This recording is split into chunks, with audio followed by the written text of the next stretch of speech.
Une fille demande de l'aide pour acheter ses médicaments. À ce moment, une femme arrive et se rend compte qu'elle ne pouvait pas voir. La femme prend alors l'argent que la fille avait gagné pour acheter ses médicaments. Elle s'éloigne alors et laisse la fille là-bas. La jeune fille enlève alors le bandeau qui était sous ses yeux. La fille prend alors un peu plus d'argent et le met dans son pot. Elle remet alors son bandeau sur les yeux et demande à nouveau de l'aide. À ce moment, une autre femme apparaît et dit qu'elle aiderait la fille. Une fille remercie la femme, alors la femme met des pièces dans le bocal, mais elle finit par sortir les billets. La fille remercie alors la femme et elle s'en va. Elle enlève alors le bandeau de son œil et se demande s'il n'y avait pas d'honnêtes gens là-bas. La fille met alors plus d'argent dans son pot et demande à nouveau de l'aide. À ce moment, un homme arrive et est surpris par cette situation. Il va ensuite voir la fille et lui dit qu'elle ne pouvait pas laisser cet argent comme ça. Elle demande de quoi il parlait et il dit que quelqu'un pourrait lui voler son argent, alors elle devrait le garder. La fille remercie alors l'homme et dit qu'elle ne savait pas qu'il y avait de l'argent dans ce pot. La jeune fille demande alors si l'homme pourrait l'aider. Il dit oui et elle dit qu'elle avait besoin d'aide pour trouver ses lacets car elle les avait perdus et ne pouvait pas les trouver car elle ne pouvait pas voir. L'homme est ému par la situation et dit qu'il lui donnerait ses lacets. Il enlève ensuite ses lacets et les met dans les chaussures de la fille. La fille remercie alors l'homme. Il a dit qu'il devait partir car il était très en retard pour un entretien d'embauche. Elle dit au revoir à l'homme puis commence à lui sourire alors qu'il s'éloigne. Plus tard, l'homme arrive sur le lieu de l'entretien et demande s'il pourrait encore y participer. À ce moment-là, les gens qui étaient là se mettent à rire, et une des femmes demande s'il était là pour faire l'interview pour faire partie de l'équipe de nettoyage. L'homme demande alors pourquoi ils disent cela et l'autre femme dit que leurs chaussures ressemblaient à des clowns, car elles n'avaient pas de lacets. La femme dit alors que si le seul problème de l'homme était ses chaussures, il irait toujours bien, mais qu'il avait beaucoup de problèmes. Elle dit que ses vêtements étaient trop grands et qu'il était trop laid. Elle a dit que c'était une grande entreprise et très renommée, donc l'homme ne trouverait pas d'emploi dans cette entreprise, car il n'était pas assez bien pour elle. L'homme demande alors pourquoi ils lui disent cela. La femme dit que ses vêtements appartenaient à des pauvres et qu'il n'aurait pas de travail en les portant. L'homme a dit que ses vêtements appartenaient à son grand-père, qui était décédé et dit qu'il avait autant de chances que d'obtenir un emploi dans cette entreprise. L'autre femme convient alors qu'il avait une chance d'obtenir une place, mais que ce serait pour l'équipe de nettoyage. L'homme a alors dit qu'il n'aimait pas la façon dont il le traitait. Il a dit qu'il avait autant le droit que d'être là pour concourir pour la place. Il s'assoit et la femme lui dit de ne pas s'approcher d'elle. À ce moment, un employé arrive et les salue. Les femmes se lèvent bientôt et vont vers l'employé. Il se présente et l'employé fait de même. L'employé les remercie d'être là et dit qu'elle savait qu'il était des gens très occupés. L'homme tend alors la main et salue l'employé en lui disant qu'il s'appelait Polo. L'employé demande alors, mec, si c'était comme ça qu'il assisterait à un entretien aussi important que celui-là. L'homme alors, ne comprenant pas trop ce qu'elle voulait dire par là et lui demande de quoi elle parlait. Elle a dit qu'elle voulait rappeler à tout le monde qu'il s'agissait d'une entreprise renommée et qu'elle n'accepterait pas d'erreur de leur part. Elle leur demande alors de s'asseoir. Les candidats s'assoient ensuite, puis l'employé dit qu'elle devait s'occuper de certaines choses, mais qu'elle reviendrait bientôt.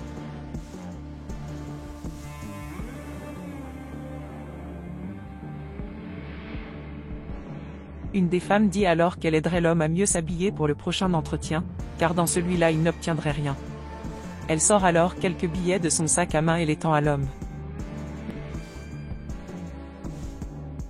L'homme demande alors pourquoi elle a fait cela et elle dit que c'était à lui d'acheter des vêtements et de partir, car il ne pourrait pas passer cet entretien. L'autre femme dit alors qu'elle voulait aussi aider l'homme. Elle prend quelques notes qui attendaient et les remet à l'homme, en disant que maintenant il ne pouvait pas dire qu'elle n'avait jamais aidé une personne pauvre. Elle jette l'argent sur l'homme, puis il commence à se moquer de lui. L'homme ramasse l'argent par terre, mais dit qu'il n'en avait pas besoin. Il a dit qu'il était là pour améliorer sa situation financière et donner une vie meilleure à sa mère. La femme se moque alors de l'homme et dit qu'elle a été émue par son histoire. Elle a dit que l'homme essayait juste de faire croire aux autres qu'il était un pauvre bâtard et de le laisser ainsi gagner l'interview. L'homme a dit qu'il ne ferait jamais une telle chose. Il a dit qu'il était là pour trouver un travail et pouvoir ainsi acheter des médicaments pour sa mère, car elle était très malade. La femme a alors dit qu'elle avait été émue par l'histoire de l'homme et a dit qu'il pouvait utiliser cet argent qu'il avait donné pour acheter des médicaments pour sa mère. L'homme dit alors qu'il était reconnaissant pour leur bonne action, mais qu'il n'avait pas besoin de cet argent. Il a dit qu'il avait la foi qu'il obtiendrait ce travail et qu'il pourrait enfin changer sa vie pour le mieux et ainsi pouvoir acheter les médicaments dont sa mère avait tant besoin. Les femmes se mettent alors à rire de ce que l'homme a dit, et l'une d'elles dit que cette vacance ne serait pas la sienne simplement parce qu'il avait la foi. Elle dit que le poste vacant serait pour la personne la plus qualifiée pour cette entreprise et que, puisque l'homme n'avait pas un excellent curriculum vitae comme elle, s'il pouvait quitter cet endroit, il n'obtiendrait rien. L'homme rend ensuite l'argent aux femmes et l'une d'elles dit qu'elle était en colère contre ce type de personne. Elle a dit qu'elle n'aimait pas les pauvres qui étaient fiers, car ils n'aimaient pas être aidés. À ce moment, l'employé revient. Il se lève alors pour le recevoir, puis l'employé leur dit qu'elle leur posera 2 questions à chacun. L'une des femmes demande alors si cet entretien allait être basé uniquement sur les questions qui leur étaient posées. L'employé dit oui, mais qu'avant de commencer à leur poser des questions, elle devrait consulter leur curriculum vitae. Elle dit ensuite qu'elle devait le faire, car ce poste vacant était censé être le nouveau directeur général de l'entreprise. La femme dit alors à l'employé que son CV était déjà sur son bureau. L'autre femme remet alors son curriculum vitae à l'employé. L'employé dit qu'elle commencerait à regarder leur CV en utilisant le CV de Laetitia. Elle dit qu'elle est étonnée d'avoir terminé 5 années d'école de commerce. Elle a dit qu'elle était impressionnée d'avoir une maîtrise. Elle procède ensuite à parcourir le curriculum vitae de l'autre femme. Elle a dit que c'était un très bon CV car elle avait fait du marketing. Elle se dit impressionnée que l'autre femme ait déjà travaillé dans une entreprise pendant 10 ans. L'autre femme dit alors qu'il n'y avait vraiment rien qu'elle ne pouvait pas faire car elle avait fait son collège à l'étranger. L'employé dit alors que maintenant elle regarderait le curriculum vitae de l'homme. Elle commence à lire et se rend compte que son CV indiquait qu'il travaillait dans le domaine du nettoyage. Quand les femmes entendent cela, elles se moquent de l'homme. L'employé dit ensuite que sur le CV de l'homme, il était également indiqué qu'il avait dirigé une équipe de nettoyage. L'homme dit alors à l'employé qu'il était très bon dans ce qu'il faisait. Il a dit que quoi qu'elle ait besoin de lui, il l'apprendrait rapidement. L'employé dit alors que maintenant ils allaient répondre aux questions qu'elle allait leur poser. Elle a dit qu'ils ne pouvaient pas faire d'erreur. Elle dit que la première question était pour eux de dire pourquoi ils voulaient ce poste qui était offert. La femme dit alors qu'elle était là, car elle avait la capacité de tripler les revenus de l'entreprise si elle occupait ce poste de gestionnaire. L'employé loue alors la réponse de la femme. L'autre femme dit que son amie avait dit qu'elle pourrait tripler les revenus de l'entreprise, mais que c'était trop facile pour elle. Elle dit que, grâce à son excellente faculté, elle serait en mesure de rendre les revenus de l'entreprise 7 fois supérieurs à ceux d'aujourd'hui. L'employé loue également la réponse de l'autre femme. L'homme dit alors que, contrairement aux autres candidats, il n'était pas allé à l'université. Il dit que s'ils étaient disposés à lui apprendre, ils seraient disposés à apprendre à faire le travail. À ce moment, un autre homme franchit la porte en poussant la fille. La fille essaie d'empêcher l'homme de la pousser, mais il est beaucoup plus fort qu'elle. L'homme demande alors à l'employé d'attendre un peu, car il avait besoin de régler le problème. L'employé dit alors que s'il quittait cette pièce, il serait disqualifié pour le poste vacant. Elle lui demande de ne pas partir, mais il n'écoute pas. L'homme va alors vers lui et se demande pourquoi il fait ça à la fille. L'agent de sécurité dit alors que c'était juste un problème de sécurité, mais il lui demande de laisser partir la fille. L'employé demande alors ce que l'homme faisait, mais il dit qu'il réglerait simplement la situation rapidement et qu'il reviendrait tout de suite pour l'entrevue. Elle demande alors s'il voudrait vraiment rater cette opportunité, mais il lui promet qu'il veut que ce soit rapide. L'agent de sécurité commence alors à emmener la fille, mais l'homme dit que cette fille était sa nièce. L'agent de sécurité dit que, malgré tout, il devait l'emmener, car elle ne pouvait pas être là. L'employé dit alors que l'homme devrait bientôt revenir à l'interview, sinon elle continuerait l'interview sans lui. L'agent de sécurité dit alors qu'il sortirait la fille de là, mais l'homme lui demande de la laisser rester là un moment. Il dit qu'il finirait bientôt cet entretien et qu'après, il viendrait chercher sa nièce. Il retourne ensuite dans la pièce et s'excuse auprès de l'employé, car elle devait résoudre cette situation. L'employé demande alors si c'était ainsi qu'il gérerait un entretien qui pourrait changer sa vie, mais il dit que lorsqu'il a vu cet agent de sécurité expulser la fille, il s'est senti obligé d'aider la fille. L'employé dit qu'elle s'en fichait, car son obligation était de répondre à sa question. L'homme demande pardon à l'employé et dit qu'il avait vraiment besoin de ce travail. L'employé dit qu'elle lui donnerait une dernière chance, mais qu'elle veut qu'il en profite très bien. Il remercie l'employé pour l'opportunité. L'employé se lève alors et dit qu'elle devait partir, mais qu'elle reviendrait bientôt pour leur livrer le résultat de l'entretien. Les femmes disent alors que si l'homme avait une chance infime d'obtenir cette compagnie, il venait de perdre. Elle dit ensuite que l'homme a essayé de faire une bonne chose, mais qu'en fin de compte, il a raté une occasion unique dans sa vie.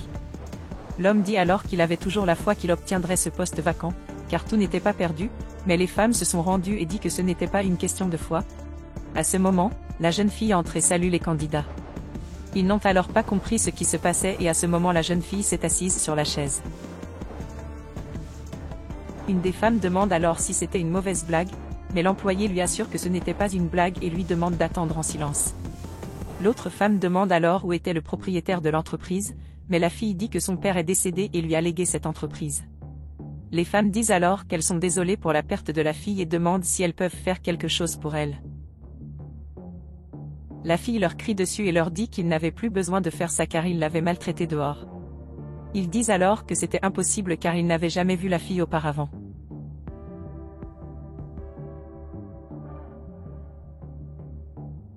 La fille dit qu'avant de rejoindre l'entreprise, elle les a auditionnés. Cela les rend très confus. Si la fille dit qu'elle avait fait un test avec chacun d'eux. Elle dit que le test consistait en elle habillée en aveugle et que dans ce test, 2 personnes avaient été éliminées. La femme a dit que c'était une mauvaise blague, mais la fille leur demande de rendre l'argent qu'ils lui ont volé. La femme a dit qu'elle n'avait volé d'argent à personne, mais la fille dit que si elle ne le rendait pas, elle appellerait la police. La femme a dit qu'elle n'avait pas besoin d'appeler la police car elle ne voulait pas travailler pour une entreprise dirigée par un enfant gâté comme elle. Elle rend ensuite l'argent à la fille et s'en va. La fille dit que la femme partait trop tard et demande à l'autre femme de lui rendre aussi son argent. L'autre femme demande alors à la fille de lui donner une chance, car elle avait vraiment besoin de ce travail et elle n'avait pas l'intention de le lui faire. La jeune fille lui crie alors dessus et lui dit qu'elle cherchait des personnes honnêtes dans son entreprise. Elle demande alors à la femme de rendre son argent et de partir. La femme rend ensuite l'argent à la fille et dit que le test était très ridicule. La fille dit alors à l'homme qu'elle cherchait des personnes honnêtes pour l'aider à diriger cette entreprise, car elle n'était encore qu'une enfant. Elle a dit que l'homme avait réussi le test. L'homme en est très content et demande s'il a vraiment réussi. La fille dit oui et lui rend son lacet. L'homme en est content, puis l'employé dit qu'il était le nouveau directeur général de l'entreprise. L'homme remercie alors l'opportunité que la fille lui donnait. Elle dit alors qu'il était le genre de personne dont elle avait besoin dans son entreprise, une personne honnête.